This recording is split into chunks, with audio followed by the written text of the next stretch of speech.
Banco Central de Venezuela actualizó cifras sobre la inflación. Trump pudiera seguir siendo investigado por hechos del Capitolio. Chile comenzó el lunes a vacunar contra el coronavirus. Esto y mucho más a continuación.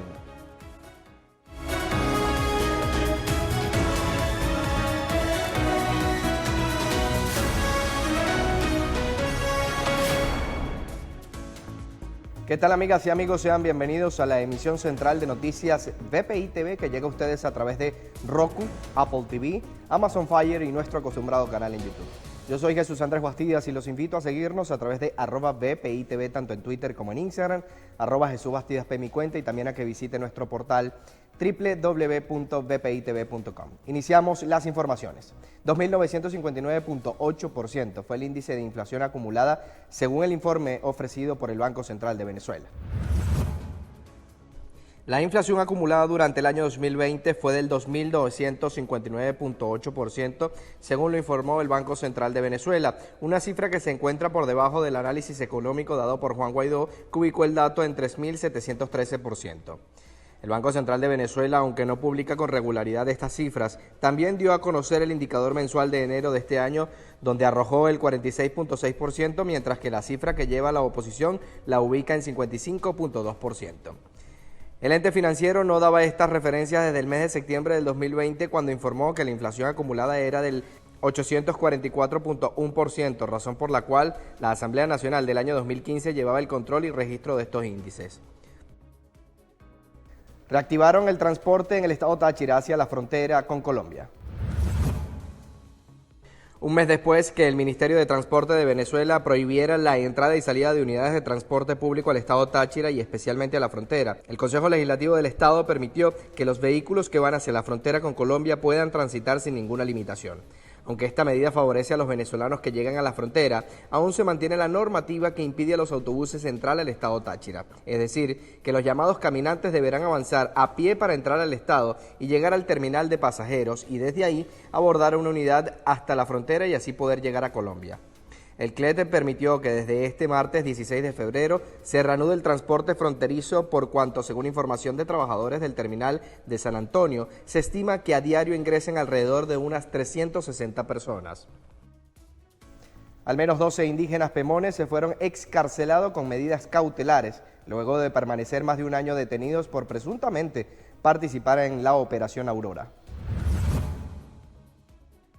Indígenas de la etnia Pemón fueron excarcelados con medidas cautelares luego de pasar más de un año detenidos por presuntamente estar vinculados al asalto y sustracción de armamento de una instalación militar en Venezuela, según la ONG Foro Penal. Mediante la cuenta en Twitter de la organización recordaron que eran 13 los detenidos por el caso. Sin embargo, a inicio de año murió uno de los aprendidos por falta de atención médica y desnutrición. Recordemos también que a raíz de la muerte de Salvador Franco, el Consejo de Derechos Humanos solicitó a las autoridades tomar medidas para proteger los derechos de los detenidos.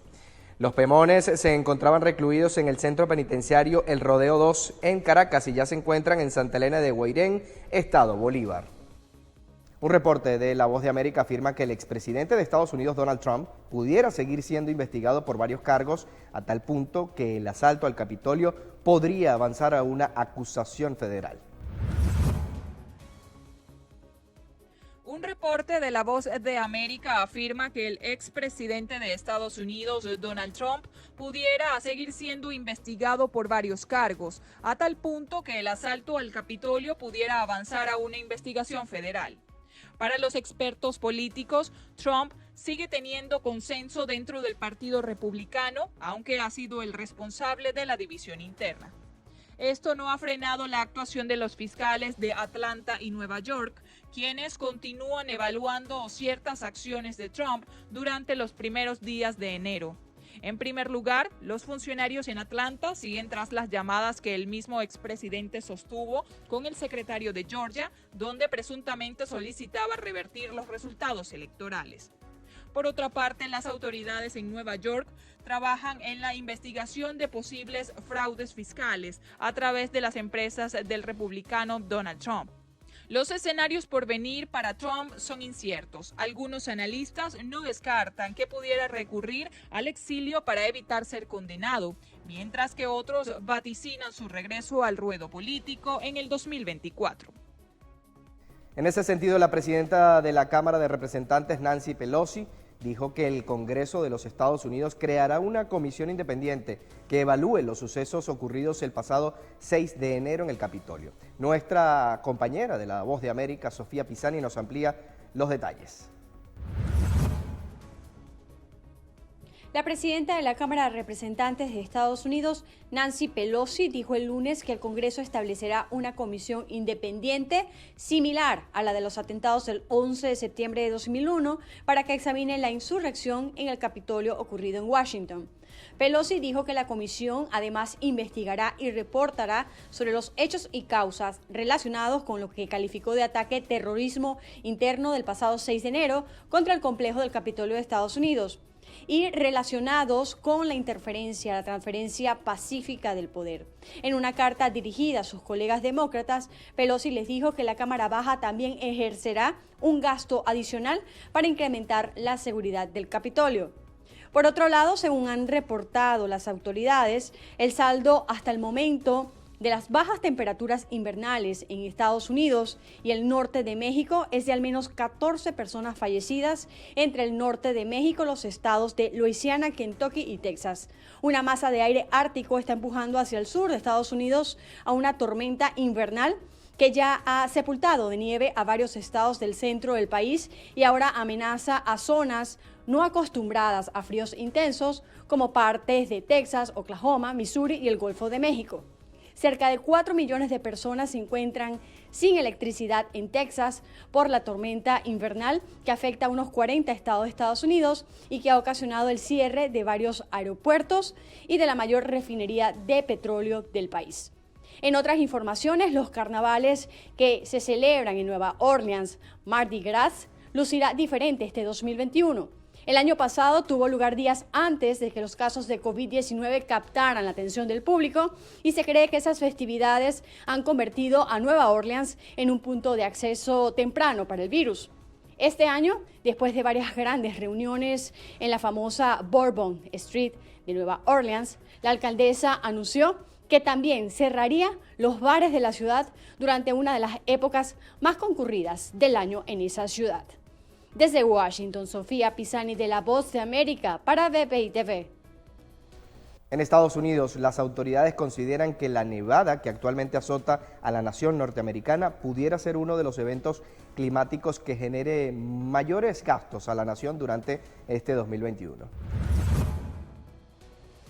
La intensa tormenta invernal parece no dar tregua a la nación norteamericana, donde más de 200 millones de ciudadanos han sido víctimas del impacto climático de los últimos días. Gobernadores de algunos estados han dicho a cadenas televisivas que las persistentes fallas en el sistema eléctrico se debe a que los generadores se han congelado, una situación que pone en riesgo los sistemas de calefacción de al menos 5 millones de personas, las cuales han tenido que recurrir al uso de la calefacción de sus vehículos para contrarrestar el frío. La alerta permanece para las regiones con mayores daños: Texas, Oklahoma y Luisiana. El metro de Nueva York, en inglés New York City Subway, es el sistema ferroviario de transporte más grande de los Estados Unidos. Lo conforman 469 estaciones que están localizadas entre Manhattan, Brooklyn, Queens y el Bronx. Y es que tal día como hoy, pero en 1909, entra en funcionamiento el primer vagón de metro con puertas laterales en Nueva York. Con esta información establecemos una breve pausa acá en la emisión central y ya venimos con más.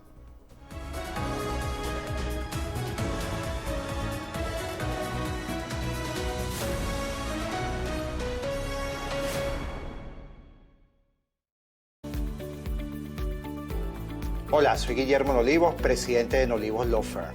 Nuestro equipo de especialistas están listos para presentarle una solución acertada con resultados efectivos para su caso migratorio.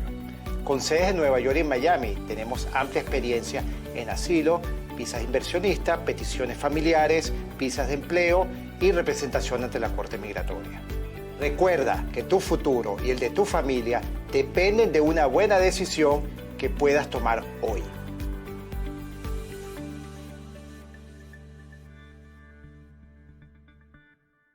GM Envíos es una empresa especializada en el transporte de encomiendas desde Estados Unidos a Colombia y Venezuela. La transparencia es una de las cualidades que nos caracteriza. La entrega de sus empaques está 100% garantizada. También contamos con el servicio de pick-up, es decir, que recogemos la mercancía en su casa y le ofrecemos un embalaje especializado y así esa carga llegue en excelente estado a su destino. Somos GM Envíos, seguridad, rapidez y atención personalizada. Tu mejor aliado en envíos de encomiendas a Colombia y Venezuela.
Estamos de vuelta con más. En Latinoamérica inició el suministro de las vacunas para combatir la COVID-19 y en ese sentido el infectólogo Julio Castro ofreció algunas recomendaciones para los venezolanos que pronto recibirán el medicamento que llegó al país, la vacuna Sputnik V. El médico infectólogo Julio Castro advirtió a la población que la vacuna contra el coronavirus que se aplicará en Venezuela es confiable, pero la inmunización se inicia 3 semanas después de ser aplicada la segunda dosis. A su vez, explicó que las mujeres embarazadas, personas con anafilaxia o que hayan tenido contacto con el COVID-19 en las últimas 2 semanas no podrán recibir la vacuna. Agregó que los efectos secundarios podrían ser identificados de manera inmediata en el lugar donde se aplica la dosis. En Venezuela, el director de Salud del Estado Lara informó que en los próximos días llegarán los primeros lotes de la vacuna, pero no ofreció detalles sobre la cantidad de dosis o cómo será el plan de suministro. El director de Salud del Estado Lara, Javier Cabrera, informó que en los próximos días llegará la vacuna rusa Sputnik V a la ciudad de Barquisimeto. Los primeros en ser vacunados serán los médicos y personal de primera línea que lucha contra el coronavirus. Aunque Cabrera no dio el número exacto de dosis que llegarán, dejó claro que cuentan con un personal capacitado para suministrar las vacunas y llevar el control de las mismas, que estarán refrigeradas en unas cavas especiales que ya están instaladas. Y el presidente de Perú, Francisco Sagasti, reveló que 487 personas se vacunaron irregularmente contra la COVID-19 en el país, entre ellas 2 ministras y otros funcionarios de su gobierno. Reiterar nuestra indignación y también nuestra decepción por haber conocido que 487 personas, entre ellas muchos funcionarios públicos, aprovecharon su posición para ser inmunizadas con las vacunas de Sinopharm. Así lo informó el lunes el presidente peruano Francisco Sagasti en medio de un escándalo de presunta corrupción en el país conocido como Vacunagate, que ocurre en plena segunda ola de la pandemia de COVID-19 y al inicio de la campaña de las elecciones de abril. En la lista que ha proporcionado la Universidad Peruana Cayetano Heredia al ente regulador, se encuentran personas que han formado parte de nuestro gobierno, entre ellas las exministras Elizabeth Astete y Pilar Massetti. En el escándalo también está involucrado el exmandatario Martín Vizcarra, quien recibió la vacuna en octubre, semanas antes de que fuera destituido por el Congreso en un juicio político relámpago, mientras Massetti y Astete se inmunizaron en enero. El expresidente alegó que fue voluntario en el ensayo de la vacuna china Sinopharm, pero la declaración fue desmentida por la Universidad Cayetano a cargo de los ensayos clínicos. El domingo se conoció que Sinopharm entregó a Perú 3.200 dosis extras, aparte de las destinadas a los 12.000 voluntarios. La embajada china expresó el lunes que no tiene información de la identidad de los vacunados, pues el ensayo estuvo a cargo de las universidades peruanas. Sagasti, de 76 años, se vacunó en público el primer día de inmunización al personal sanitario el pasado martes. Mientras que Chile comenzó el lunes a vacunar contra el coronavirus a sus profesores de colegios con miras a reanudar las clases presenciales en el mes de marzo, tras casi 2 semanas de un masivo programa de inmunización que ya benefició a más de 2 de sus 19 millones de habitantes. Comienza la vacunación de profesores en Chile. Maestros de colegios comenzaron a recibir la inmunización contra el COVID-19 a partir de lunes, un proceso que el gobierno decidió adelantar unos días con miras a reanudar las clases presenciales en marzo. El nivel de atención primaria de nuestro país tiene mucha experiencia en relación a la vacunación, porque todos los años hacemos la vacunación de influenza con las mismas características de este proceso de vacunación. Por lo tanto, muchos de los profesionales y los equipos de atención primaria tienen la experiencia y el liderazgo para poder llevar estos procesos sin mayores inconvenientes. Se ve gente feliz, con mucha esperanza, y yo creo que va a terminar luego esto para nosotros volver a la normalidad, que es lo que necesitamos. Tuvimos mucho miedo del coronavirus, de las muertes. El Ministerio de Educación fijó para el próximo 1 de marzo el inicio del año escolar 2021. Pero el Colegio de Profesores expresó sus reservas, argumentando que además de la vacuna se necesitan otras medidas sanitarias. Por otro lado, el Ministerio de Salud informó que hasta el lunes más de 2 millones de personas ya recibieron al menos una de las 2 dosis necesarias de la vacuna en menos de 2 semanas de campaña. Por eso, con mucha anticipación, adquirimos las vacunas y con el aporte de todos pusimos en marcha un proceso masivo de vacunación que ha sido muy exitoso. Hoy hemos logrado vacunar a más de 2 millones de compatriotas, lo cual nos pone en una situación de privilegio y liderazgo, no solo en América Latina, en el mundo entero. La semana pasada fueron vacunados en Chile los mayores de 80 años, además de otras personas que desempeñan labores críticas en el Estado, como bomberos, empleados fiscales y personal de las farmacias. La meta del gobierno es vacunar a 5 millones de personas de mayor riesgo antes del 30 de marzo y a otros 10 millones antes del 30 de junio. Miles de adultos mayores de todo México están siendo vacunados contra la COVID-19 en la segunda fase de un plan gubernamental de inmunización que se retrasó casi un mes por demoras en la entrega del medicamento. Miles de adultos mayores comenzaron a ser vacunados el lunes contra la COVID-19 en algunas regiones de México. El gobierno espera terminar de vacunar a los más de 15 millones de mayores de 60 años en abril. Por ahora se inmuniza a los ancianos que viven en zonas rurales, como el caso de Milpa Alta, un municipio al sur de la Ciudad de México, donde a pesar del frío, cientos de personas se formaron desde la madrugada en espera de un turno. Otros 332 municipios también fueron designados para esta fase del plan de vacunación. Y pues contento porque ya haya vacuna, sí, contento porque ya haya vacuna y nos hayan tomado en cuenta, pues primero ahora sí que a los de arriba, los mayores, de ahí pues va a ir bajando, sí. Esperamos que a todo mundo lo reciba y con esto pues ya haya más confianza también aquí en el sector salud, sí, para todos, sí.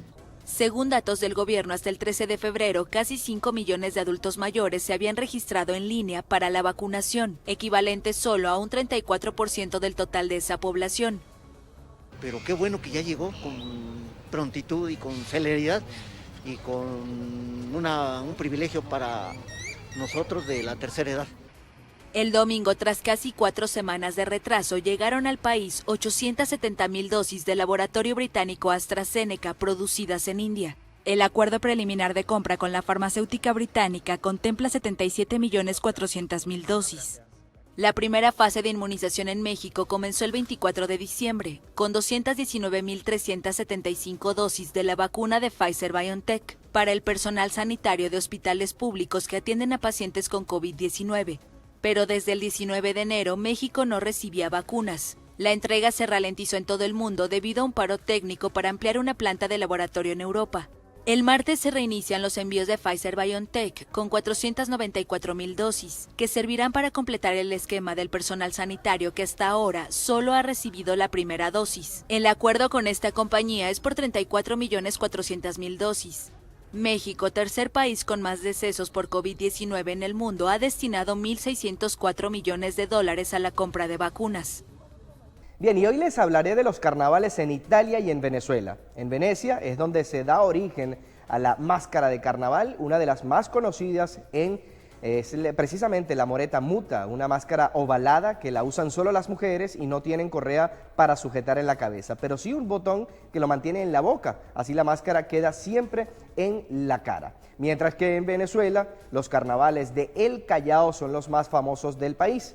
Realizan algunos desfiles en las calles con disfraces de personajes históricos o imaginarios. Desfile que es conducido además por las mujeres llamadas madamas. Además, en 2016 estos carnavales fueron declarados como Patrimonio Cultural Inmaterial de la Humanidad. Establecemos una pausa y ya venimos con más.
Estamos de vuelta con mucho más. La misión de observación electoral de la Organización de Estados Americanos en Ecuador manifestó su preocupación sobre la falta de definiciones respecto a los comicios presidenciales.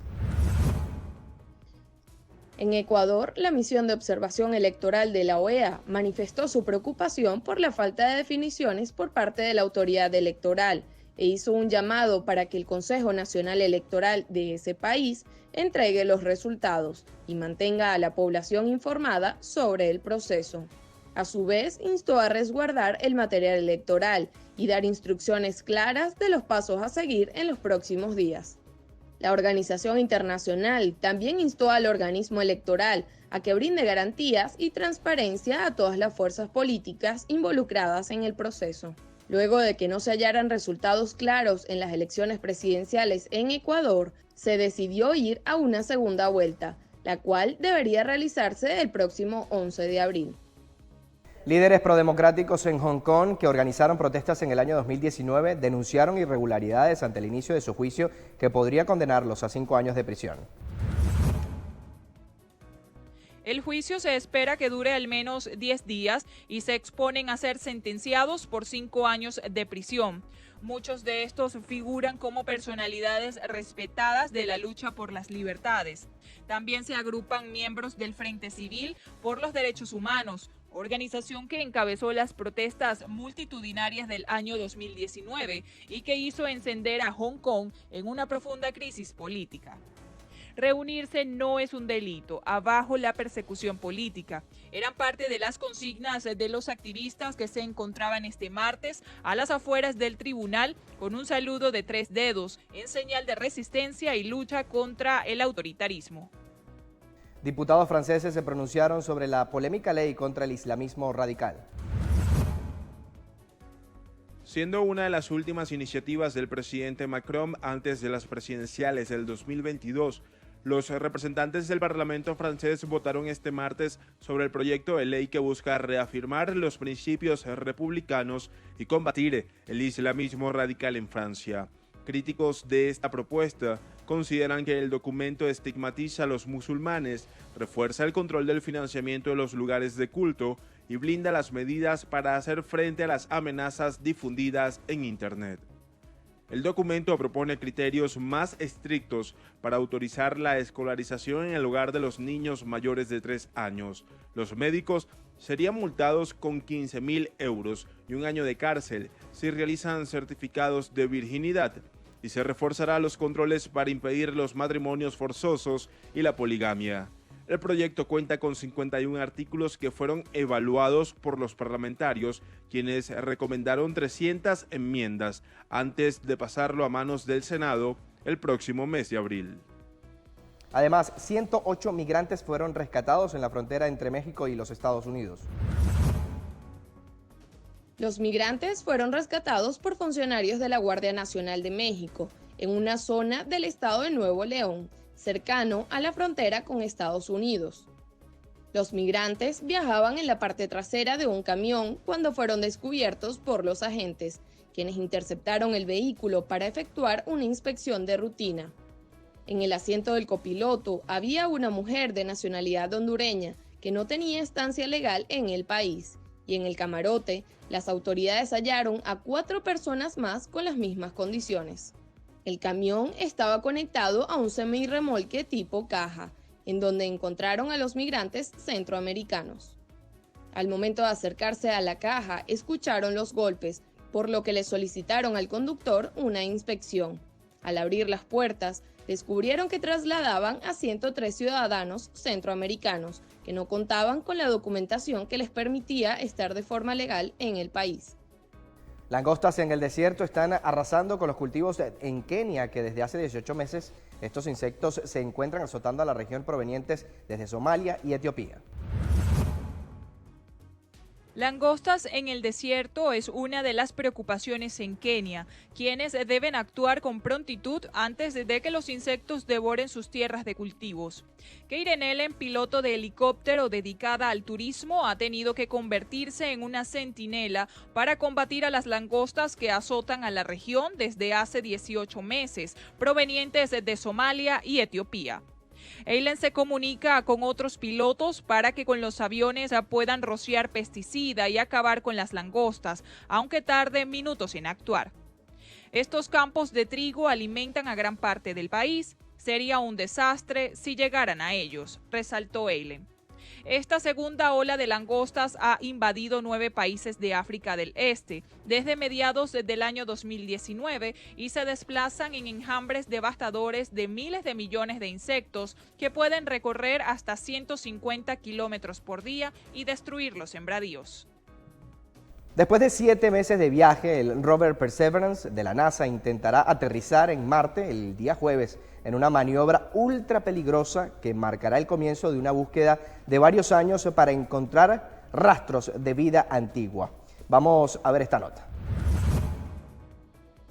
Después de 7 meses de un viaje de 480 millones de kilómetros, el rover Perseverance de la NASA se posará sobre el cráter Jezero en Marte. Luego de penetrar la atmósfera de Marte a gran velocidad, un gigantesco paracaídas frenará la nave y unos retrocohetes estabilizarán la plataforma a algunos metros del suelo para depositar al rover gracias a un sistema de cuerdas. Esto durará 7 minutos. La misión principal del rover es buscar rastros de vida pasada sobre el planeta rojo. Los expertos esperan encontrar fósiles de bacterias o microbios. Perseverance, que mide 3 metros y tiene 6 ruedas, aterrizará sobre Jezero, un cráter de 45 kilómetros de diámetro que habría albergado un antiguo delta de un río hace 3.800 millones de años. El rover está equipado de 7 instrumentos científicos, entre ellos una supercam, encargada de estudiar la composición química y la superficie de las rocas y suelos de Marte. También lleva el mini helicóptero experimental Ingenuity de 1,8 kilogramos que realizará el primer intento de un vuelo motorizado en otro planeta. Está previsto que la misión de Perseverance dure cerca de 3 años, durante los cuales se recolectará una treintena de muestras de rocas. Los tubos que contienen las muestras se conservarán cuidadosamente hasta que una misión posterior estadounidense y europea pueda ir por ellas en la década de 2030. Bien, es momento propicio para conocer información del mundo de los deportes con nuestro compañero Luis Enrique Acosta. A continuación.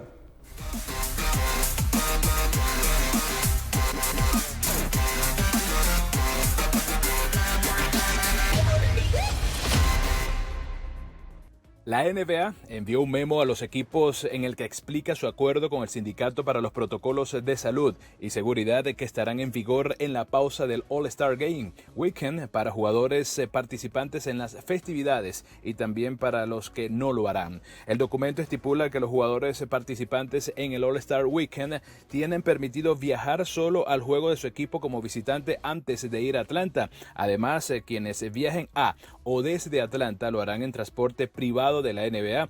Cada jugador deberá tener una prueba PCR negativa del 6 o 7 de marzo antes de participar en cualquiera de las festividades del Juego de las Estrellas, y todos tendrán permitido ser acompañados por una cantidad limitada de familiares o amigos cercanos, aunque todos tendrán que cumplir con los mismos protocolos de prueba y viaje que los jugadores. Durante su estancia en Atlanta, los jugadores y cualquier invitado que los acompañe tendrán permitido solo estar en el hotel y en el recinto deportivo. Los jugadores que no participen en el All-Star Weekend pueden quedarse en las ciudades donde juegan o visitar solo dentro de Estados Unidos, pero si viajan tienen prohibido quedarse en hospedajes públicos como hoteles. Además, las reglas actuales sobre reuniones numerosas, por ejemplo, en espacios cerrados con más de 15 personas, están vigentes, y quienes visiten o viajen con jugadores durante la pausa tendrán que someterse a pruebas.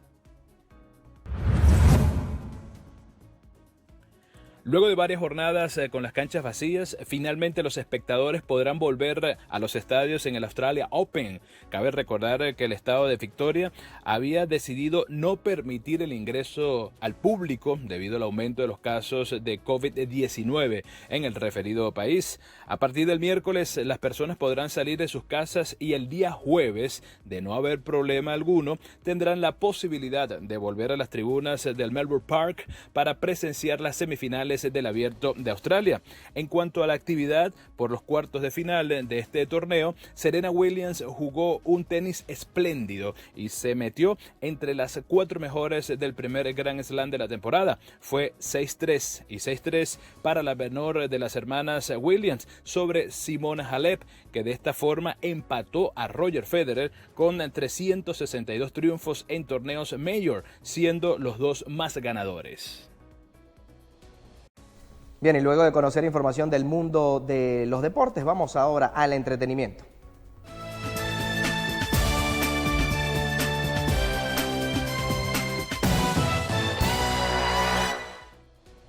Iniciamos con las noticias más importantes del mundo del espectáculo, con una muy triste, y es que el músico dominicano Johnny Pacheco falleció el día de ayer a los 85 años, tras no poder superar el cuadro de pulmonía que lo mantuvo hospitalizado por varios días. La familia del salsero anunció el triste suceso y de inmediato las grandes personalidades del mundo musical expresaron su pesar, incluyendo el Ministerio de Cultura de República Dominicana. Johnny deja un legado de más de 20 álbumes, sonidos y ritmos en los que fue pionero y el gran tesoro del mundo de la salsa, la Fania All Star. Y en este caso vamos a hablar de una ruptura, y es que a través de un programa radial el reggaetonero Nicky Jam confirmó que los rumores sobre su ruptura con la modelo Sydney son ciertos, aclarando que fue él mismo quien decidió ponerle fin al compromiso. Tal como salió en el programa El Gordo y la Flaca, la pandemia afectó la situación y de verdad simplemente no funcionó. Fueron las palabras de Nicki, que aprovechó la entrevista para dar por cerrado el tema y dejar claro que a pesar de la separación quedó una bonita amistad. Bien, y luego de conocer información del mundo del entretenimiento, ha llegado el momento para bajar el telón y poner punto final a la presente emisión central de noticias VPI TV. Antes, los invito a que nos sigan en las cuentas en redes sociales, @VPI TV, tanto en Twitter como en Instagram, en nuestro portal www.vpitv.com. Ahí estamos actualizando información minuto a minuto para que usted, por supuesto, esté bien informado. También siga conectado a la programación que tiene para todas y todos ustedes VPI TV, porque estamos en vivo siempre. Será hasta mañana, cuídense mucho.